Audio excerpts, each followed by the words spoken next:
Thinking of moving to Seattle? Well, you might want to hear this first. Today, we're going to cover the top 10 reasons not to move to the city of Seattle. First up, high taxes. Washington State has a higher sales and property tax compared to many other states. Sales tax rates can vary by city and county, but generally in the city of Seattle, the sales tax is 10.35%.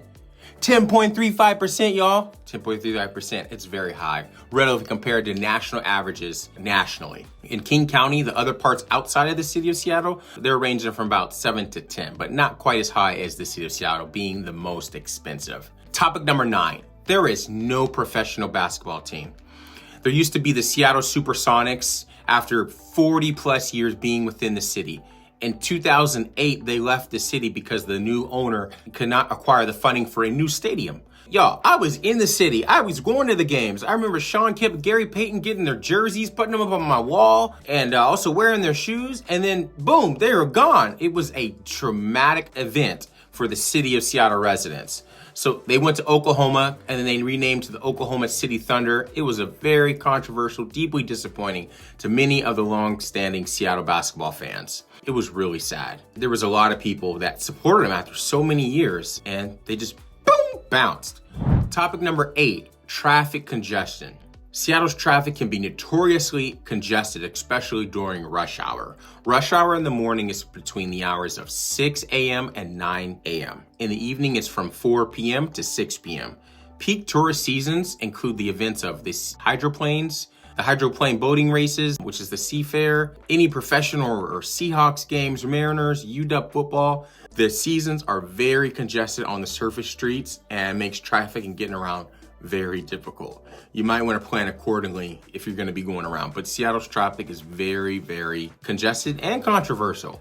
So it's not the best traffic system compared to other major cities in the nation that have better traffic systems. Topic number 7 is the rainy weather. Seattle gains approximately 37 inches of rain a year. It's imperative that you have the right rain gear. It rains a ton. It rains approximately 152 days per year in Seattle.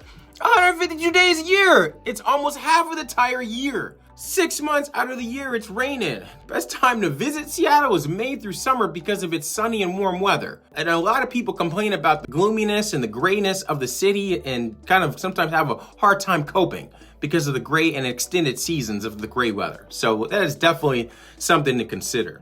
Topic number 6 is homelessness. Seattle's homeless population has increased to approximately 11,000 people. 11,000 people, y'all. It is evident at various parts throughout the city. Drug use and homeless encampments, varying pockets of the city, sometimes sprawling to the residential areas. It's definitely a negative aspect to city tourism and thriving neighborhoods.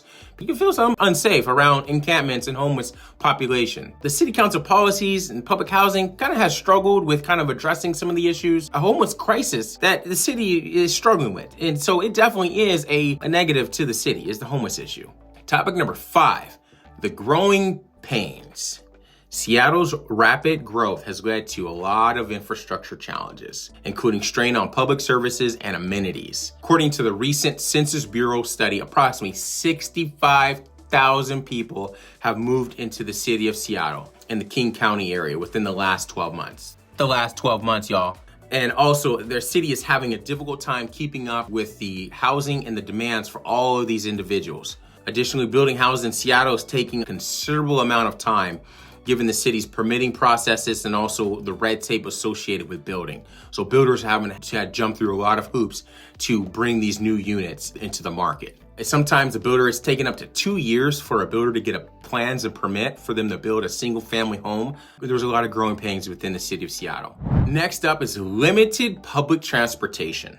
So we just talked about how 65,000 people have moved to the city of Seattle within the last 12 months. Despite the city's improvements in transportation efforts and public transportation options, they are very limited compared to other major cities, leaving many people feeling dependent on a car. This leads to traffic congestion that I mentioned earlier in this video. And the city has buses, but it's slowly expanding light rail to other different areas of the city. But compared to other major cities, the transportation is slower and a bit more old school. So It is definitely the transportation. It is something to consider for sure. Topic number 3, social isolation. Despite being a big city, some residents have complained about feeling isolated because of the transit nature of the population, of the tech-centric culture. With technology being a lot of people are focused on their laptops and phones, and they're just doing their job, and they're moving out, and they're just moving around. And so sometimes people will be in a coffee shop, and they'll just be kind of just focused on their phone or their laptop. This habit can allow people to feel a little bit isolated, and that Seattleites are not very friendly, and the face-to-face value is not there. But once you say, hello, people are nice to lift up their head up from their phone and smile back. You just have to initiate the interaction. And then being within the city of Seattle, it is a little bit different compared to some of the other parts of the state. So it does sometimes feel like you have to be a little bit more, put yourself out there. But once you say hello, they'll usually say hello. All right, topic number 2 we're going to talk about is gentrification.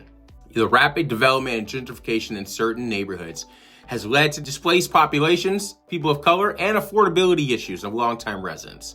This has specifically happened in neighborhoods that have historically been home to people of color. I remember growing up in the Central District of Seattle, and there being a lot of people that look like me. And then, when the city of Seattle became more desirable because of its proximity to downtown Seattle, a lot of residents and the influx of other people and the demand, it forced a lot of people out. And a lot of the communities changed. And when the taxes went up, and a lot of the old time population could not afford the taxes, and they had to sell, and they moved further south. I remember seeing that, and being born and raised in Seattle, I remember experiencing that. I remember also serving in the Central District of Seattle, and we used to go to a lot of different residents and help serve and reach out to people. And you seen these high rises, and then seeing the old time housing. I saw it, and it is another thing.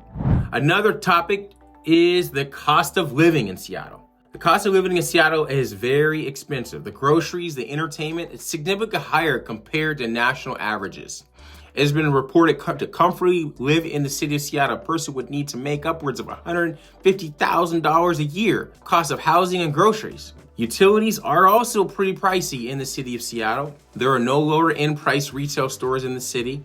So if you want to shop at a cheaper price retail store such as Walmart or Winkle, you'll need to travel further to the south, outside of the city, to do that. It definitely is something to think about if you are wanting something a little bit more affordable. You will need to go further to the south to shop at some of those places. Hey, if you're wanting more information about living in the city of Seattle and the pros and cons of living in Seattle, check out some of my other videos here. I will be talking about more insights of what you need to know. Also, I'd love for you to reach out to me, call, text, email me. I'd love to help you with your journey of living in the city of Seattle. All right, take care. Bye.